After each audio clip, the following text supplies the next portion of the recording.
Welcome back to the Froggy Frog 9000 channel. This video is brought to you by a Patreon donation by Matt. Thanks Matt. This video covers a few things. I've been playing flight sims all my life more or less. I've only been playing IL-2 Sturmovik for about a year and a half, but in a year and a half you can develop quite a bit of knowledge on keyboard layouts and that sort of thing. There is a body of knowledge to flying a flight sim and each one's different. It's a bit like, I would liken it to learning to play a musical instrument. Well, I can't play the guitar to save my life, or trumpet, saxophone, or even ting the triangle or the recorder. So yeah, but it's a bit like playing a piano or something. There's a whole bunch of key combinations and that which can be quite complex. I'd like to cover those in this video. You're looking right now at my rig, at my setup. Most important thing there, of course, is the cup of coffee. As you can see, it's well used. That's a Logitech Joystick, and that's some Makona.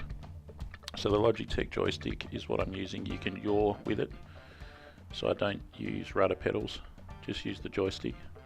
That's the Alienware Keyboard, $6 Kmart headset, $350 Track IR setup attached to the $6 Kmart headset and sitting on top of the big screen TV there. That's a big screen TV. It's worth about $50. You can get it off Craigslist or the Australian equivalent Gumtree. So it's a Logitech Extreme 3D Pro. It's got those silver buttons, the 4 of them on the top of the stick there. You can use them for bombs, rockets if you want. I've got the 2 top left ones set to bombs and rockets, but I usually use the keyboard to loose bombs and rockets. B for bombs, R for rockets. That button on the left there I use for cannon, and the main trigger there I use for both cannon and machine gun at the same time. That's a desk from IKEA, $40, and that's a chair from IKEA, something like $250. I did have another chair that was made of plastic and I broke it in 6 to 8 months, snapped it. Probably doesn't bode well for one spine that the chair would snap. I might imagine the loads that are on one spine. But anyways, that's to do with how I sit in a chair more than anything. So that's a chair that's made of steel. I don't think it'll be snapping. If you get a plastic chair and you're playing lots of video games, you might snap the chair just by how you sit in it and that sort of thing. Again, that's a second-hand TV. It's not the latest or greatest. There's the Track IR, looking like a robot. It's working out pretty well so far. I'm glad that I got it, although it was quite an outlay. Something like 350 Australian dollars or 300 Australian dollars all up. And there's the other part of the Track IR attached to the headset. Got to make sure you've got the blinds drawn. Window light tends to affect it, not overly so, but it does affect it. So that's my rig setup, basically 2 tables, TV, Alienware Aurora desktop computer. Highly recommend. My Alienware's been going strong since Christmas 2016, when I gave myself a Christmas present. The mouse there that you're looking at there is broken. Yeah, the Alienware mouse broke, unfortunately. It broke just about 6 days ago. And what happened with it is you'd go to press the right mouse button in a game or not, and it'd bring up, particularly if you're on Windows, it'd bring up as though it'd bring up the left. No, you press the left mouse button, it'd automatically bring up the right mouse button's menu. Maybe it's just got dirt in it or something, or coffee that I've spilt on it or something. That could be it. It might just need a clean. Otherwise, it's actually broken. So yeah, the Alienware is a pretty cool computer. It looks good. It's aesthetic. Intel i7 sticker on there. And it's got a sticker that it's ready for Oculus Rift or something, which I don't use Oculus Rift. Alienware is a big heavy computer. That's the Aurora. It's even smaller than the biggest one they make, which is the Area 51. Looks pretty cool, eh?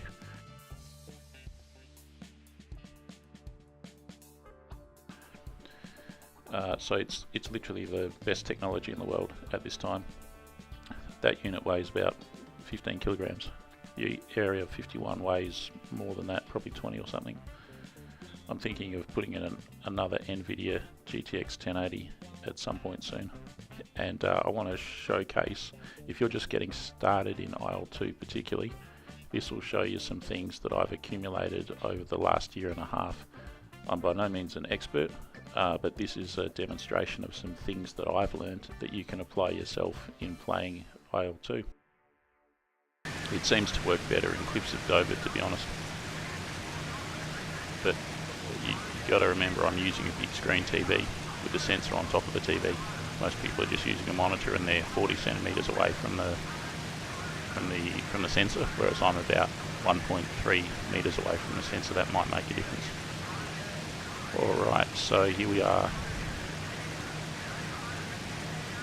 That thing there in the center relates to bombs, and basically I'm just going to run through things fairly, what would you call it, organically. There's no script to this video really. It's just I'm going to try and illustrate some of the things that I've picked up on how to operate in this game.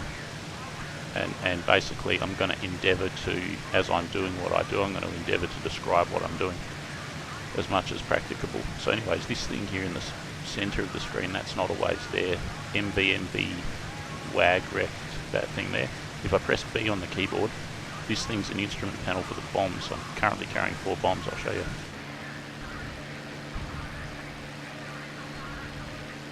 Four bombs. So I'm going to press B on the keyboard and see what happens. So it sort of flashed there and it released one of them. It was in the sunlight, so it was hard to see. You can see I've still got 3 of them illuminated and one of them has extinguished. I'll press B again. And again. And I'll go out to external view for the final one. And pressing B on the keyboard releases the bomb. So that's, in a nutshell, that's that. That's how you drop a bomb. And that goes for most of the aircraft. As I'll demonstrate later, when you're flying a bomber that has a bomb bay, you've got to press N to open the, this is on my keyboard at least, it might be different on yours. You've got to press something to open the bomb bay doors before you can drop the bombs. And then afterwards you can close the bomb bay doors if you want to. And on my keyboard that's the letter N. Alright, so here we are back in the cockpit. Let's look at some engine controls. Again, this is in no way, shape or form meant to be an exhaustive exploration of the controls. It's just sort of me ad-libbing here. So we're on full power at the moment. I'm going to reduce to idle. And then full power again.